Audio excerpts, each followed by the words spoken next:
My name is Ashley. I am currently attending my mother's funeral with my husband Ryan.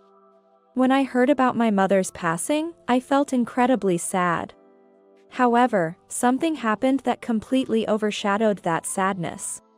It wasn't something to be happy about. It was so unreasonable that I was left speechless and unable to confront the person responsible. Ryan and I met during our university days. He was a senior in the same mountaineering club as me, and that's where we became close. Ryan was very kind, and just being with him made me feel extremely happy. After Ryan graduated and started working, we were both busy with our respective commitments and couldn't meet often. But we kept in touch. One thing that bothered me was how Ryan's mother would always barge into his room during our video calls, without knocking, and take snacks and drinks he had bought. Ryan seemed like he wanted to say something about it, but probably couldn't because I was there. He just endured it. Seeing this, when Ryan said, "I'm not that close with my parents," I responded, "I kind of guessed that." There was a day when Ryan's father suddenly came into his room and started reading his comics. So we couldn't have our planned call. Both his mother and father would intrude into his private space, disturbing his personal time. It seemed Ryan had considered moving out. But given his exhaustion from just starting his job, he thought it was better to stay at home for now. Watching him deal with this, I suggested that we move in together once I settled into my job. Ryan was concerned about being a burden, but knowing his discomfort with having his private space invaded, I thought it would be fine. Living with Ryan was exactly as I had hoped. He respected my space, and we shared household chores evenly. He seemed to enjoy our life together, and I was relieved to have taken him away from his parents' home. However, our relief was short-lived. Ryan's parents unexpectedly showed up at our place. "Oh, you started living with your girlfriend, huh? Nice place," they said as they walked right into our rented apartment. Ryan was also surprised, exclaiming, "What? Why are you two here?" We couldn't turn them away, and they just barged in as I had expected. As soon as they entered the living room, Ryan's mother headed straight for the kitchen and opened the fridge without asking. Didn't her parents teach her it's not polite to open someone else's fridge? I was taught such manners by my parents. So seeing Ryan's mother do that made me think, wow. But she didn't stop there. "Oh, you bought this, huh? Oh, there's prosciutto. I've always wanted to try some," she said while opening a pack of prosciutto from the fridge and looking for a fork in the kitchen. "Hey, what are you doing?" I couldn't just watch and called out to Ryan's mother. She looked at me annoyingly. "What? Aren't you going to entertain your boyfriend's parents?" "Such a lack of manners," she said. In my mind, I thought, the one lacking manners is you, isn't it? I didn't say it out loud, but anyone would agree that Ryan's mother was the one lacking manners. Ryan, meanwhile, was trying to stop his father, who had entered his room. From Ryan's room, I heard him yell, "Don't just come in and mess up my room." The tone of his voice, which he never used when he was with me, showed how much he disliked his parents' behavior. I often wondered how a person as good as Ryan could have come from such unreasonable parents. It turns out that Ryan was actually raised by his grandparents. Ryan's parents were selfish, with his father preferring drinking parties and nightclubs over family time, and his mother doing whatever she wanted. Consequently, young Ryan was often left at home and was taken care of by his grandparents, who were worried about him. It seems that Ryan was taught common sense by his strict grandparents. He gradually learned how unreasonable his own parents were. I guess they were a bad example for him. When I married Ryan, we faced some challenges. For some reason, during the preparation of our wedding, Ryan's parents demanded to be taken to the food tasting for the wedding. After that, They even went as far as to say, "Make sure to prepare the best gifts and food. And I will contact the venue to confirm that everything is of the highest quality."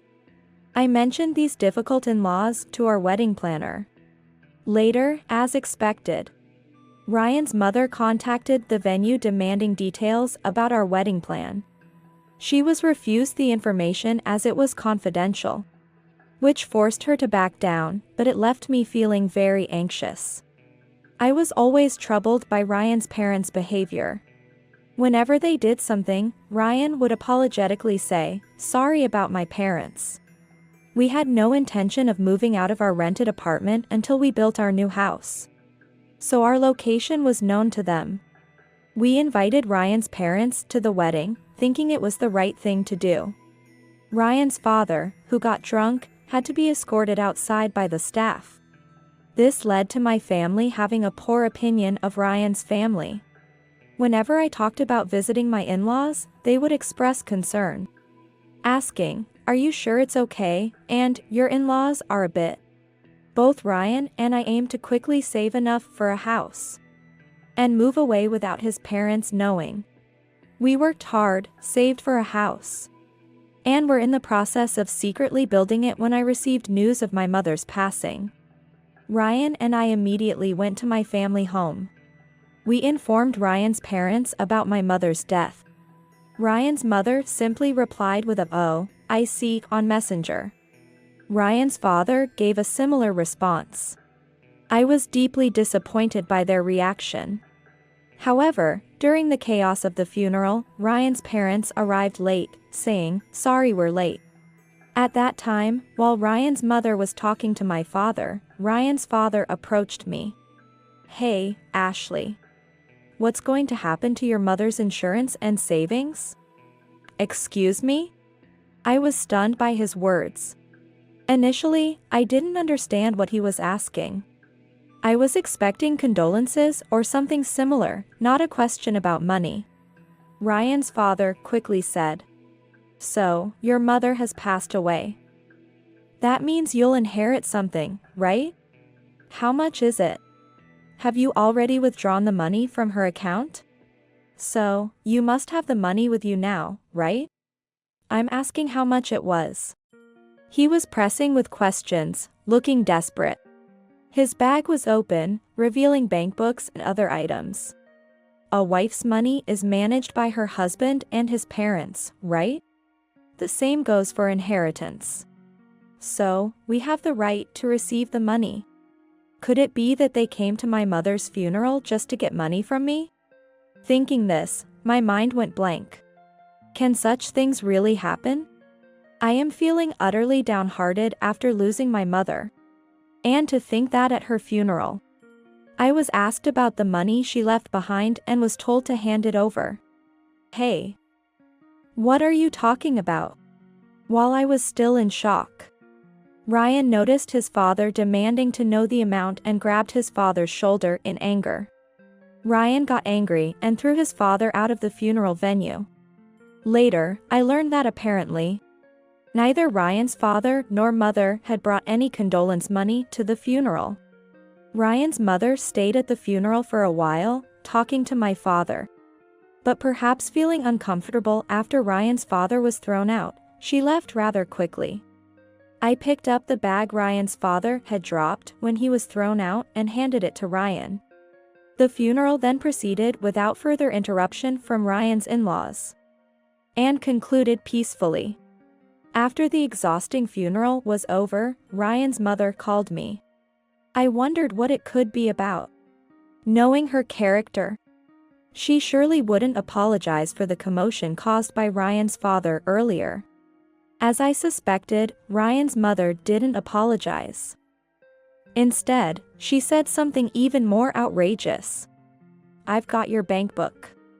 After that, I immediately went to buy a house with my husband. We bought a house for $300,000. And with your money.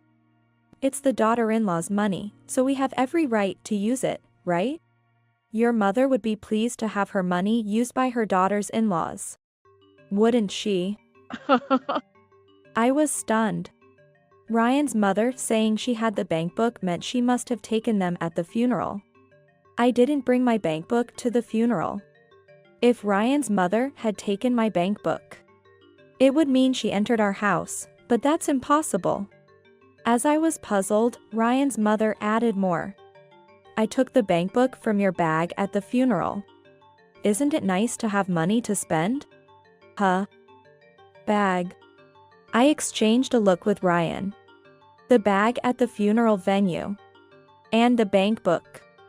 I immediately realized whose bank book Ryan's mother had taken and burst into laughter.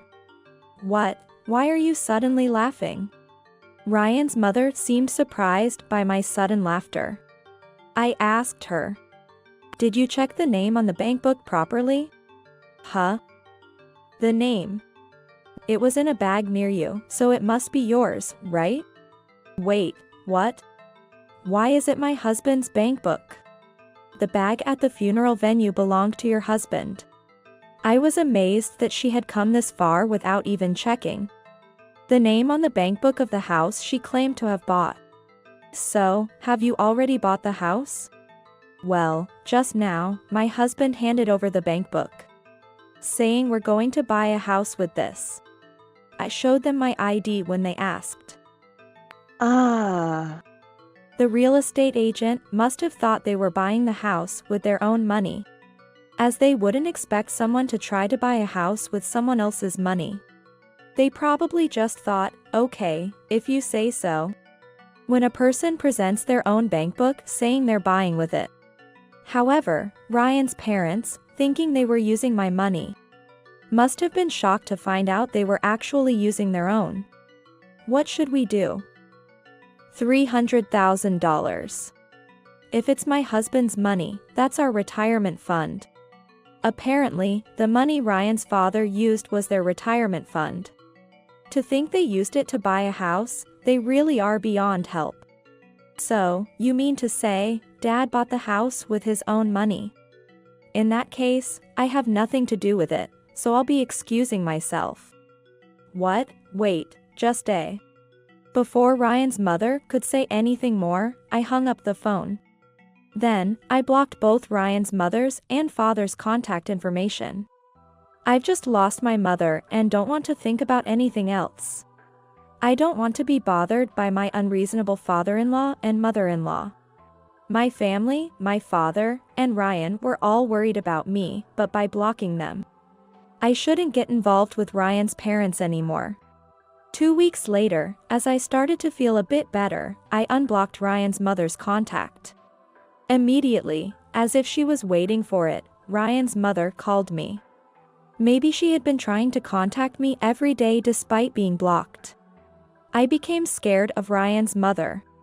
However, I decided to answer the call.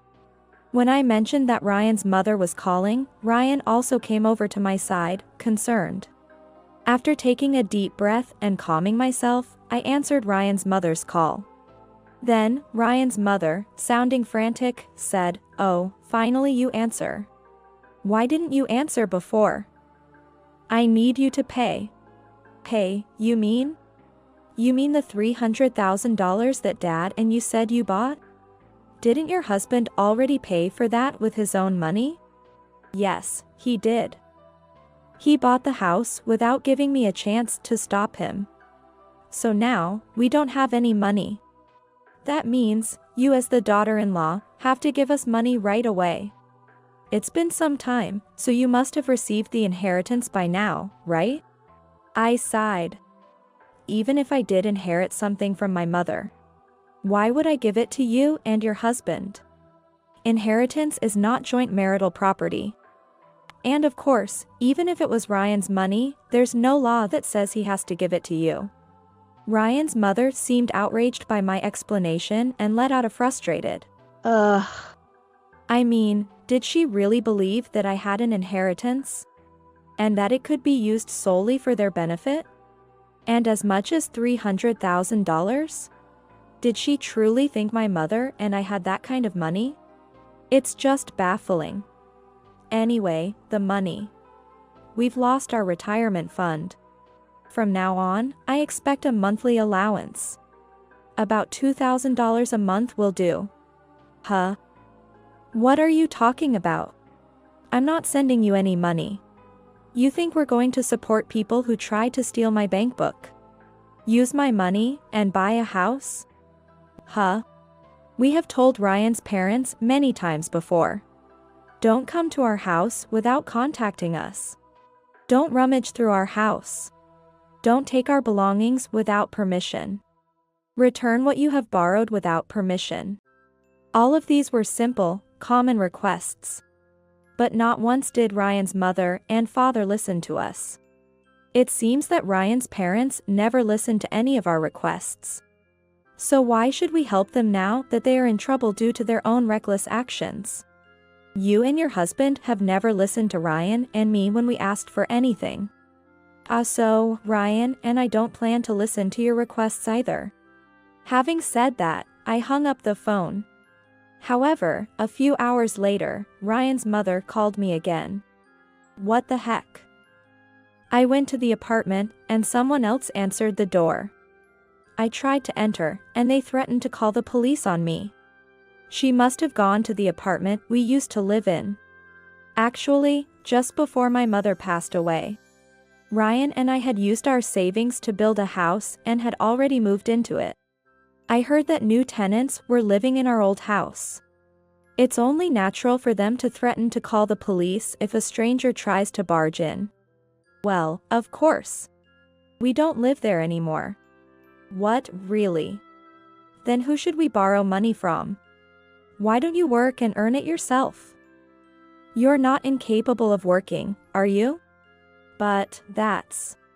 Well, we don't intend to associate with you anymore. I'll be excusing myself now.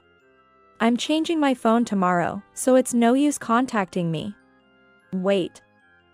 Help us. Without listening to any more from Ryan's mother, I hung up and blocked her again. Later, Ryan's parents apparently went to my father to ask for money. It seems they also begged for money from my father at the funeral. It's unbelievable how selfish they can be. I was completely astounded. Of course, my father didn't lend them any money and certainly didn't tell them where we were. Thanks to that, Ryan's parents couldn't find out our location and tried to rely on other relatives. However, their reputation was well known among the relatives, and nobody wanted to help them. As a result, even though they had a house, they constantly worried about utilities, groceries, and other expenses. Ryan's mother finally started working to improve their situation. They used to rely on others whenever they had the chance. But now they are working and earning for themselves. I don't expect to see them again. But I hope they live their lives without causing trouble to others from now on.